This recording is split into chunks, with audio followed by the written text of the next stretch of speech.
उसका जो जजमेंट है जस्टिस नागरत्ना और जस्टिस भुइयां का सुप्रीम कोर्ट से रिमिशन मैटर पे जो बिल्किस बानो वाले केस में लोगों को रिहा कर दिया गया था स्टेट ऑफ गुजरात द्वारा, तो उसमें जो जजमेंट है वो कहता है कि रूल ऑफ लॉ सबसे ज्यादा सुप्रीम रहेगा इस देश में, और रूल ऑफ लॉ को एक बार फिर अपहोल्ड किया गया है। और अदालत ने कहा है रूल ऑफ लॉ सबके लिए सेम है, चाहे आप कोई भी हो, वो आप सब पर बराबर अप्लाई करेगा। मैं तो ये कहूंगी कि इससे एक भरोसा जो हम सब देशवासियों का है रूल ऑफ लॉ पर, उसका एक बार फिर हमारा भरोसा इस पर वापस आता है कि हाँ, रूल ऑफ लॉ अदालत हमेशा अपहोल्ड करेगी, चाहे सामने कोई भी खड़ा हो। और उन्होंने कहा है कि जो गुजरात स्टेट ने जिस तरह इस केस में रिमिशन ऑर्डर्स पास किए हैं, उनको कोई पावर नहीं थी।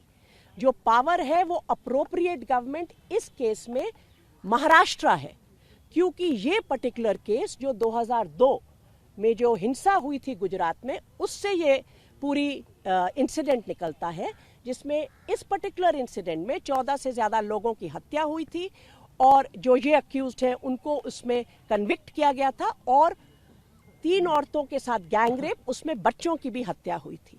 ये केस का ट्रायल स्टेट ऑफ गुजरात से निकाल के सुप्रीम कोर्ट ने स्टेट ऑफ महाराष्ट्र में भेजा था ताकि फेयर ट्रायल हो सके। वहां पर कन्विक्शन होती है स्पेशल कोर्ट में, वो कन्विक्शन सुप्रीम कोर्ट तक अपहोल्ड होती है।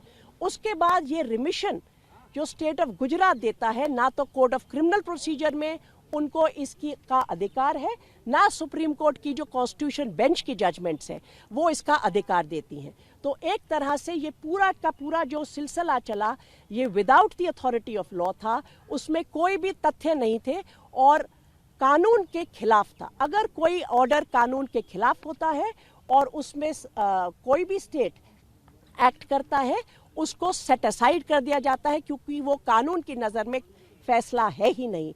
उसको सेट असाइड करते हुए कोर्ट ने इस बात पर बहुत ध्यान दिया कि भाई ये लोगों को लिबर्टी मिल चुकी है, पर्सनल लिबर्टी और रूल ऑफ लॉ का क्या रिश्ता होगा, उसमें क्या इनकी लिबर्टी वापस ली जाए। वो सारी बातों पर बहुत गौर करने के बाद अदालत ने ये फैसला किया कि ये लोगों को वापस जेल में अभी जाना होगा, ताकि रूल ऑफ लॉ का पर जो इस देश टिका हुआ है, कोई भी हो उसमें लॉ सबके ऊपर बराबर चलेगा। और उन्होंने ये भी आश्चर्य प्रकट किया कि गुजरात स्टेट ने इस तरह क्यों इस मामले में एक्ट किया। फ्रॉड की बात भी कही। बिल्कुल, उन्होंने कहा fraud has been committed on the court. जो इनमें से कॉन्विक्ट था, उसने जो पिटीशन डाली उसमें बहुत से तथ्य जो जरूरी थे उसको सप्रेस किया गया।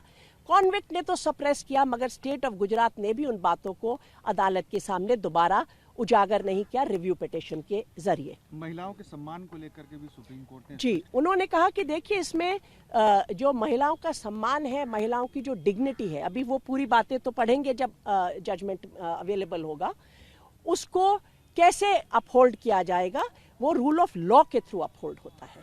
और इसलिए रूल ऑफ लॉ पूरे देश में सबसे ज्यादा सुप्रीम होगा।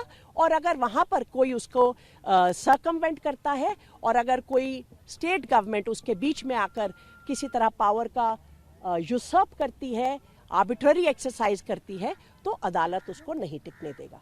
आज माननीय सर्वोच्च न्यायालय ने बिल्किस बानो के अपराधियों को जो राहत दी गई थी, गैर कानूनी राहत जो दी गई थी, उसके खिलाफ ऑर्डर दिया और उसको रद्द कर दिया। हम इसका स्वागत करते हैं। स्वतंत्र भारत में बाबा साहब अंबेडकर के संविधान में ऐसा कोई प्रावधान नहीं हो सकता जहां अपराधी का धर्म देखा जाए या अपराध के शिकार का धर्म या मजहब देखा जाए या जाति देखी जाए। जो पार्डन इनको दी गई थी, जो राहत इन्हें दी गई थी हत्यारों को, बलात्कारियों को, उसके बाद एक पार्टी से जुड़े हुए लोगों ने उनका माल्यार्पण किया, उनका स्वागत किया। यह देखकर रोंगटे खड़े हो जाते थे कि इस देश में आजादी के 75 साल बाद जब हम अमृत महोत्सव मना रहे हैं, तब भी ऐसा संभव है। आज सुप्रीम कोर्ट ने हमारी आस्था भारत के संविधान पर, भारत के कानून पर, न्यायपालिका पर फिर से स्थापित कर दी है। उसके लिए हम सुप्रीम कोर्ट का कोटि कोटि धन्यवाद देते हैं।